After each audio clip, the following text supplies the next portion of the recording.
नमस्कार, श्री स्वामी समर्थ. आज आपण पाहूयात श्राद्ध आणि तर्पण यात काय फरक आहे. तर श्राद्ध आणि तर्पण या दोन गोष्टी दिसायला जवळजवळ सारख्या वाटतात, पण त्यामध्ये फरक आहे. श्रद्धेने केलेले कर्म याला श्राद्ध म्हणतात. यात पितरांना अन्न, पाणी, पिंड अर्पण केले जाते. यामागचा उद्देश म्हणजे पितरांचे ऋण फेडणे, त्यांची स्मृती ठेवणे व त्यांचे आशीर्वाद मिळवणे असा आहे. श्राद्धामध्ये पूजा, पिंडदान, ब्राह्मण भोजन, दानधर्म यांचा समावेश असतो. तृप्त करणे या अर्थाने तर्पण हा शब्द आहे.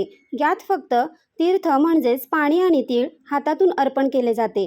तर्पण हे फक्त पाणी देण्याचे कर्म आहे, जे ऋषी, देव, पितर यांना समर्पित केले जाते. यामध्ये मोठा विधी किंवा अन्नदान नसते. थोडक्यात सांगायचं झालं तर श्राद्ध आणि तर्पण या दोन वेगवेगळ्या गोष्टी पण पितृपूजेशी संबंधित प्रक्रिया आहेत. श्राद्ध म्हणजे पितरांना आठवून श्रद्धेने केलेला विस्तृत विधी. यात पिंडदान, पूजा, ब्राह्मण भोजन आणि दानधर्म असा सगळा समावेश होतो. तर तर्पण ही साधी प्रक्रिया असून त्यात फक्त पाणी, तीळ व कुश अर्पण करून देव व ऋषी पितरांना तृप्त केले जाते. म्हणजेच श्राद्ध हा मोठा सविस्तर विधी आहे, तर तर्पण हे त्यापेक्षा छोटं आणि पाण्याद्वारे केलं जाणारं अर्पण आहे.